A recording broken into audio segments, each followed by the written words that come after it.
नमस्कार, आप सुन रहे हैं किसान रेडियो 90.4 एफएम बस्ती और मैं हूं आपका दोस्त अनिल चतुर्वेदी। तो आज हम आ पहुंचे हैं कृषि विज्ञान केंद्र गोटवा बस्ती, जिसको लोग बंजरिया केंद्र के नाम से भी जानते हैं।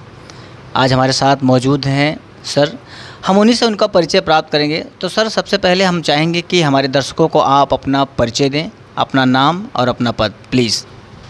नमस्कार किसान भाइयों, मैं डॉक्टर राघवेंद्र विक्रम सिंह बोल रहा हूँ। यहाँ कृषि विज्ञान केंद्र बस्ती में कृषि प्रसार वैज्ञानिक हूँ। जी, सर ने अपना परिचय बताया हमारे दर्शकों को, बहुत बहुत धन्यवाद सर। सर, सबसे पहले हम जानना चाहेंगे आपसे कि सर जैविक खेती क्या है और इसके क्या क्या फ़ायदे होते हैं, हम थोड़ा इस पर भी आपसे जानना चाहेंगे। देखिए, जैविक खेती को बताने से पहले मैं आपको बताऊं कि खेती दो तरह से होती है, एक रासायनिक, एक जैविक। और एक नया नाम जुड़ गया है जिसको हम प्राकृतिक खेती के नाम से भी जानते हैं।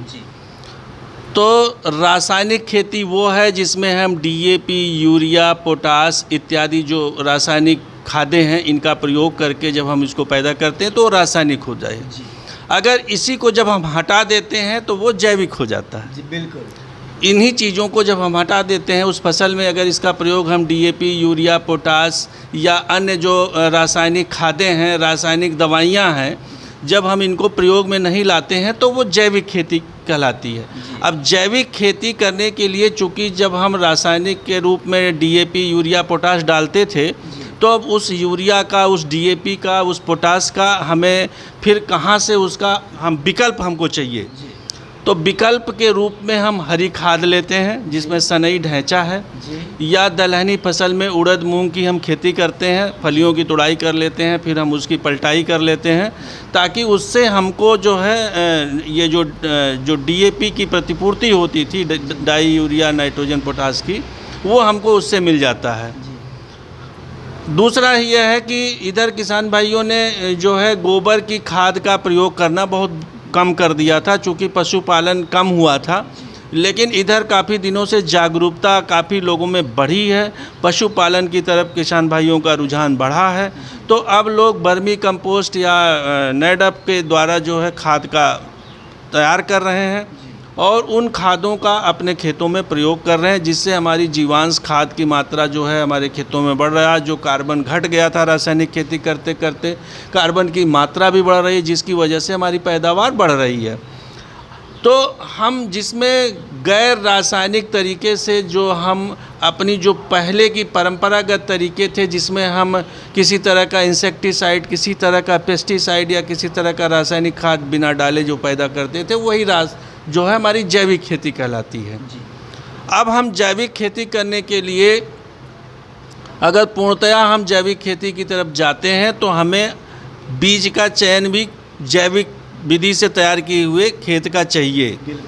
तो हम दूसरे साल जब जाते हैं तो जो हमने जैविक तरीके से पैदा किया था बीज, तो अगर हम ऐसे में बीच में उनके जैविक खेती कर रहे हैं तो हमें थोड़ी सी अपनी मेड़बंदी को बहुत मजबूत करना पड़ता, ताकि उनके खेत का पानी हमारे खेत में ना आए, जिससे हमारी जो रासायनिक जो उन्होंने दवाएं प्रयोग की हैं या फर्टिलाइज़र का प्रयोग किया है, उसका प्रभाव हमारी फसल में ना पड़े। तो इसका भी हमें ध्यान रखना पड़ता है और प्रयास करना चाहिए कि अगल बगल अगर इस तरह के लोग नहीं हैं, अगर सारे लोग एक क्लस्टर में करते हैं, तो जो हमारी एक परिकल्पना है कि हम प्राकृतिक खेती या जैविक खेती की तरफ बढ़ रहे हैं, तो वो परिकल्पना हमारी साकार होती नज़र आती है। अब सवाल ये उठता है कि हम जैविक खेती करें ही क्यों।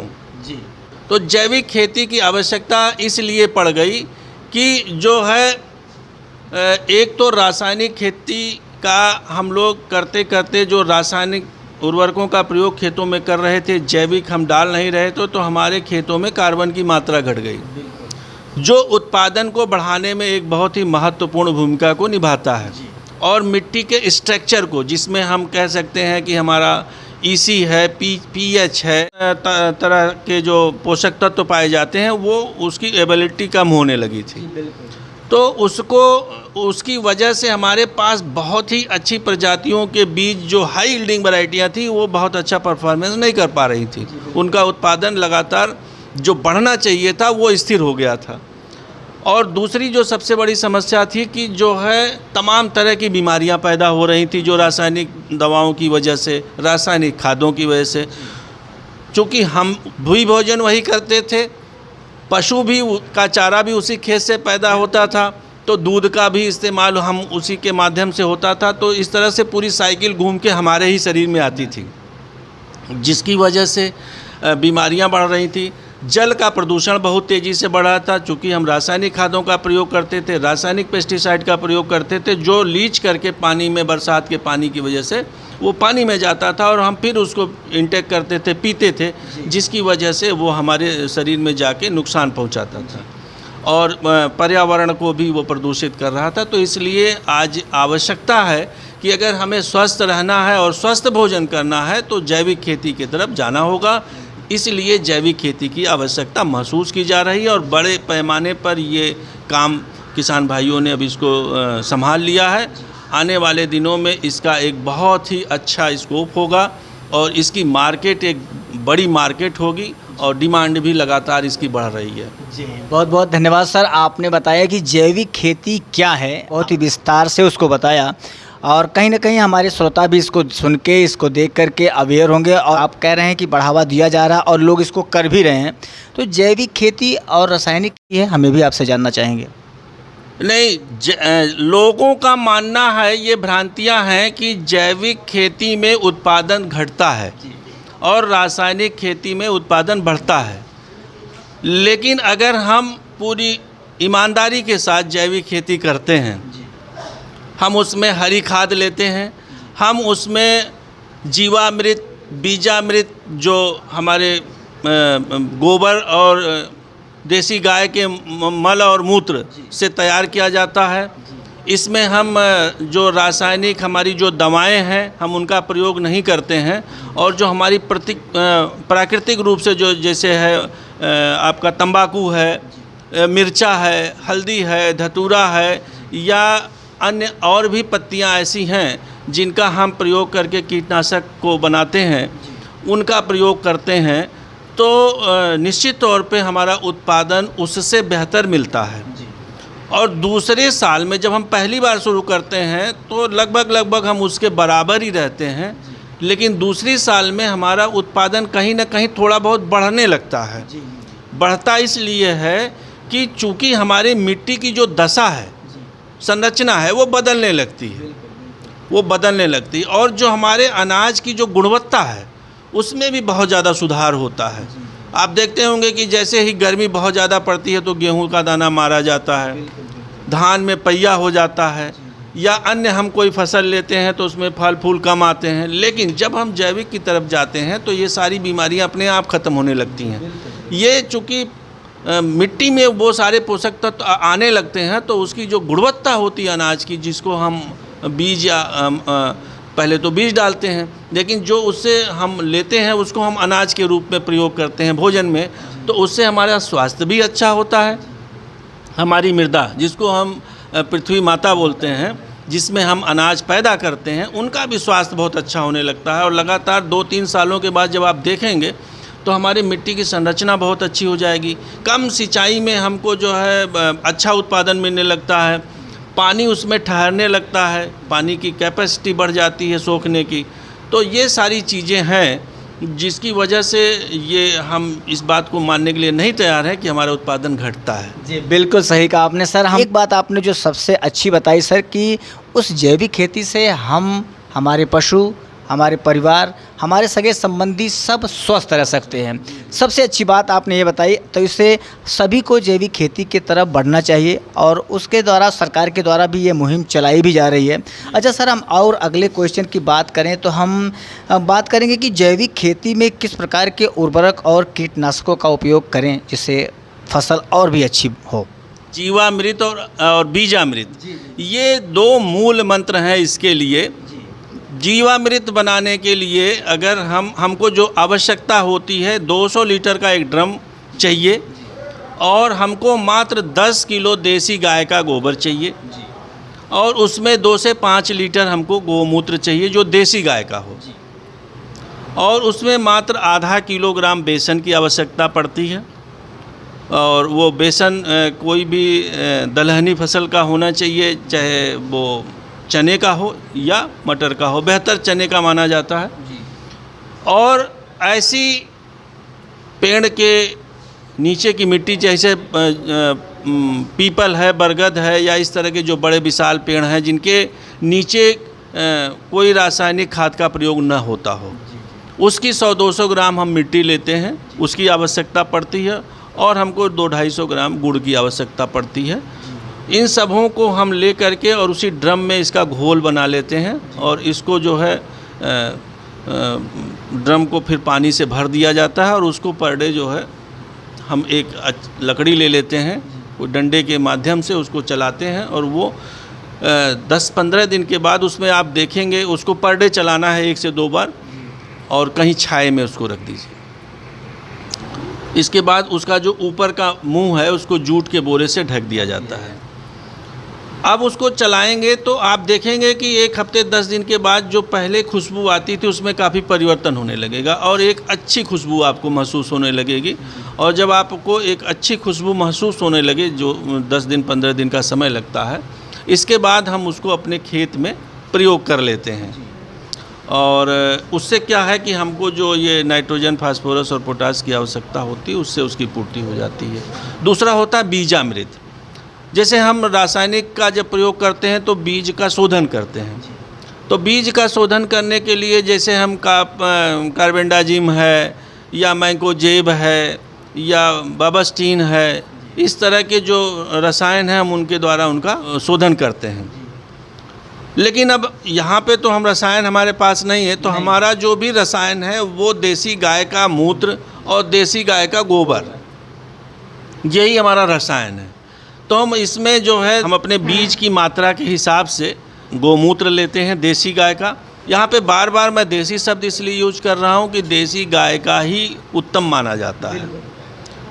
तो देसी गाय का मूत्र और गोबर बीज की मात्रा के हिसाब से हम उसको ले लेते हैं और उसको फिर थोड़ा सा घोल बना करके 2-4 दिन रखने के बाद हम उस पर उसी प्रक्रिया से रख लेते हैं और इसके बाद उसको निकाल करके हम उसके ऊपर बीज को डाल करके और लेपन कर देते हैं और फिर हम उसकी बुआई कर देते हैं। तो इससे सीड ट्रीटमेंट, जिसको हम बीज शोधन कहते हैं, वो हो जाता है। और जहाँ तक हमको कीटनाशक की बात हुई कि कीटनाशक अगर कोई कीड़े वगैरह लग रहे हैं, तो जैसा मैं पहले भी बोल चुका था कि जो हमारी तंबाकू खाने वाली होती है, तो जब वो तंबाकू का पत्ता हम खा लेते हैं तो उसकी जो गांठें होती हैं उनको हम ले लेते हैं, कुछ लाल मिर्च का पाउडर ले लेते हैं और ये धतूरा ले लेते हैं, या आक इस तरह के पत्ते जिसमें दूध निकलता हो, 8-10 तरह के, उसमें उसको 10 पर्णी भी बोलते हैं, उनको हम एक बर्तन में डाल करके और पानी डाल के रख देते हैं 10-15 दिन, ताकि उसमें सड़न हो जाए। इसके बाद फिर उसको हम निकाल करके जो उसका अर्क होता है उसको छान लेते हैं। छानने के बाद जो है और हम फिर उसको अपने उस फसल पे जहाँ पे हमको कीट की महसूस हो रहा है, तो हम उसका 100 लीटर पानी में 2 लीटर उसका जो है मिला करके और स्प्रे कर देते हैं। तो हमारे जो कीड़े की समस्या है वो ख़त्म हो जाती है। गंधी वगैरह की अगर समस्या आ रही है तो हम एक जो हमारी ये जो पीठ वाली जो टंकी होती है, जिस स्प्रेयर मशीन होती है, उसमें 50 से 60 ग्राम अगर हम फिटकरी ले लेते हैं और पानी में उसको घोल करके और उसका स्प्रे कर देते हैं, तो गंदी कीड़ा भाग जाता है। क्योंकि जो है वो जो फिटकरी होती है वो टेस्ट को ख़राब कर देती है। आप अपनी ज़बान पे ही लगा के देखिए, आपकी ज़बान का टेस्ट ख़राब हो जाएगा। तो वो गंदी कीट आपके उसमें जब उसका स्प्रे हो जाएगा तो उसका टेस्ट उसको नहीं आएगा, वो भाग जाएगा छोड़ करके। तो ये सारी चीज़ें हैं जो किसान नित्य इस पे नए प्रयोग भी चल रहे हैं। अभी ये कोई एथेंटिक ऐसी चीज़ नहीं आ गई है जो आपको बता दिया जाए कि रासायनिक की तरह से कि ये चीज़ इसके लिए परफेक्ट है। इस पे बहुत लगातार काम भी चल रहे हैं और किसान खुद भी इनोवेशन इस पे कर रहे हैं। बिल्कुल। और हम लोग भी खुद उनसे भी सीख रहे हैं कि क्या नई चीज़ निकल कर के आ रही है। तो ये बहुत सारी चीज़ें हैं जिनको करके हम रासायनिक को छोड़ सकते हैं और जैविक को अपना सकते हैं। अपने परिवार का, अपने रिश्तेदार का और अपने समाज का जो स्वास्थ्य है उसको उत्तम कर सकते हैं, पर्यावरण को प्रदूषण से मुक्त कर सकते हैं। इसी के साथ जो हमारी जैविक उत्पाद हैं, जो अनाज हम जैविक रूप से पैदा करते हैं, रासायनिक की तुलना में उसका जो मार्केट वैल्यू है, जो मार्केट मूल्य है, वो हमको ज़्यादा मिलता है। तो अगर हम देखें, तुलना करें उससे और इससे, तो हम इसमें ज़्यादा फ़ायदे में रहते हैं। जी जी, बहुत बहुत धन्यवाद सर। सही बात आपने भाई बताई, इससे हम कहीं ना कहीं बिल्कुल सहमत हैं और हमारे श्रोता भी इससे सहमत होंगे, क्योंकि जैविक खेती एक अच्छी खेती है जिससे आपने बताया पूरा देश इससे स्वस्थ रह सकता है।